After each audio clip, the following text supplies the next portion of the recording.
Nessa semana a gente está comemorando os 15 anos da missão Centenário, que foi aquela missão em colaboração entre a Agência Espacial Brasileira e a Agência Russa e que levou pela primeira vez e até o momento pela única vez um astronauta brasileiro para a Estação Internacional Espacial.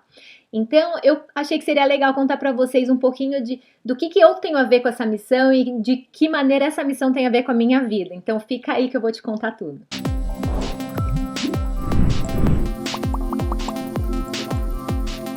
Pois é, então dia 30 de março de 2006, a gente viu com muito orgulho, né, o nosso astronauta brasileiro ir até a Estação Internacional.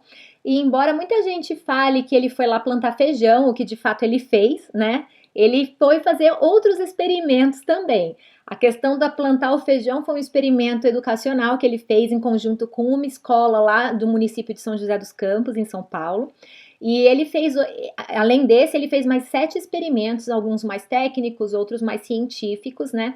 E um desses experimentos, ele foi liderado pelo Heitor Evangelista, que acabou sendo o meu orientador de doutorado. O Heitor, ele foi um amigo que eu conheci na Estação Antártica Brasileira, a primeira vez que eu fui lá trabalhar, né, como uma missão especial lá, trabalhar com as antenas de VLF, estudar impacto da atividade solar na atmosfera da Terra, na alta atmosfera. E eu conheci esse grupo da UERJ, do Laboratório de Radiologia e Mudanças Globais, chamado LARANG, e que tem alguns professores lá que trabalham também no Laboratório de Biofísica da UERJ, né? E o Heitor era um desses caras super legais e tal.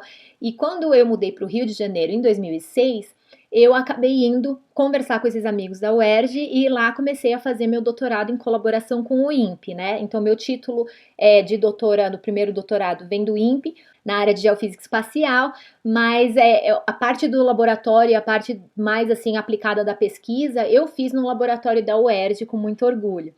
E esse grupo da UERJ, quando eu cheguei lá, eles tinham acabado de receber os dados dessa missão espacial aí, da qual eles tinham participado também.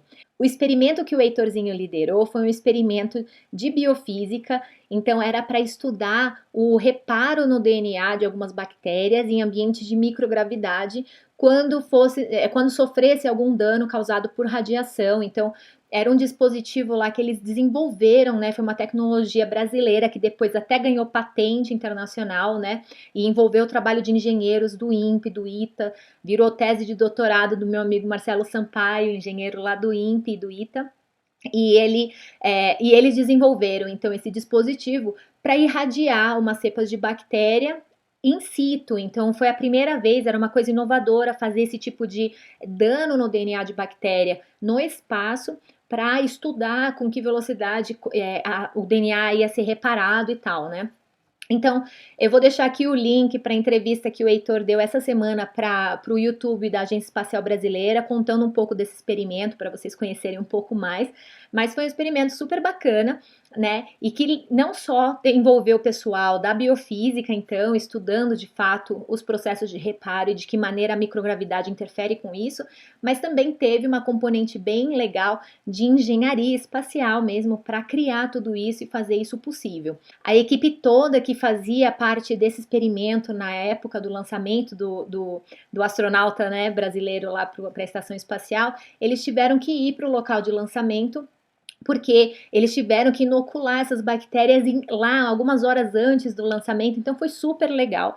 E depois eles tiveram que ficar lá aguardando o astronauta descer com os resultados do experimento para eles já começarem a fazer as análises lá mesmo, né, para não perder muito tempo e também não perder as informações do experimento. Então foi tudo muito legal, assim, envolveu muito desenvolvimento rápido de tecnologia no Brasil na época. Infelizmente não teve continuidade de outras oportunidades de voar, né, até o momento, mas foi sem dúvida assim um marco para a ciência brasileira e foi muito bacana, acabou abrindo uma linha de pesquisa nova na UERJ, na área de astrobiologia, então foram coisas bem bacanas. E o que eu tenho a ver com isso é porque um dos artigos científicos que resultaram desse experimento espacial, eu tive a honra de participar, porque eu estava entrando na UERJ, né, nesse laboratório, no momento em que eles estavam trabalhando com esses novos dados que eles tinham recebido, escrevendo os artigos e tal, e eles precisavam de alguém para caracterizar o ambiente espacial no momento do voo. Então, eu escrevi lá uma parte do artigo, que é uma parte pequena, contando como é que estava a dose de raio-x do Sol, como que estava a condição de raio cósmico, se teve algum evento de partícula, como é que estava o ambiente espacial em torno da Estação Espacial Internacional no momento do experimento, para que eles conseguissem interpretar os resultados. Então eu tive a honra de fazer parte desse artigo científico aí, que foi publicado, né, logo depois, alguns anos depois, quando foi terminado toda a parte da tese do doutorado que envolvia todo esse dispositivo e tal, né, construção. Então foi muito legal, assim, a experiência toda. Mas tem uma outra coisa engraçada também que tem a ver comigo e com essa missão centenário aí, que é a questão do pouso do astronauta, né? Então o Marcos Pontes, ele voou no dia 30 de março e ele chegou lá na estação espacial, desembarcou no dia 1º, né?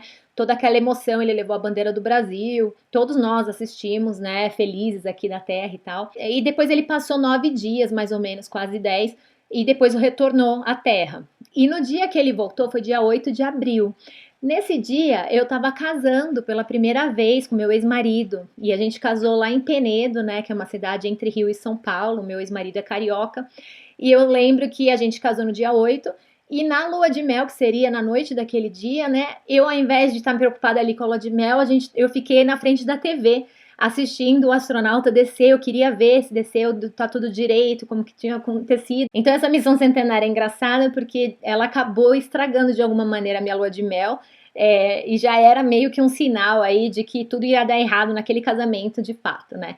Mas a missão se chama Centenário porque em 2006 foram os 100 anos, né? A comemoração dos 100 anos do voo do 14 bis do nosso querido Santos Dumont. E Santos Dumont é uma figura, assim, que eu tenho como maior, talvez um dos maiores ídolos, assim, científicos, né, e tecnológicos, inovadores e brasileiros. E eu amo realmente Santos Dumont. E Santos Dumont, de fato, tá ligado à minha vida também, né? Eu tenho até uma tatuagem aqui com a letra do Santos Dumont, de uma palavra finlandesa que significa resiliência. E Santos Dumont abençoou o meu segundo casamento, que agora é o certo, né? E a gente fez, eu e o John, a gente fez um voo de balão ali em Pindamonhangaba, que é o interior de São Paulo, na região do Vale do Paraíba, que é lindo, né? E ali ele estava pintado ali no lugar da onde o balão saiu. E de fato foi uma bênção de Santos Dumont para esse nosso voo duplo agora, né, desde 2015. Então, embora o astronauta não tenha me dado sorte aí para o primeiro casamento, certamente Santos Dumont deu para o segundo.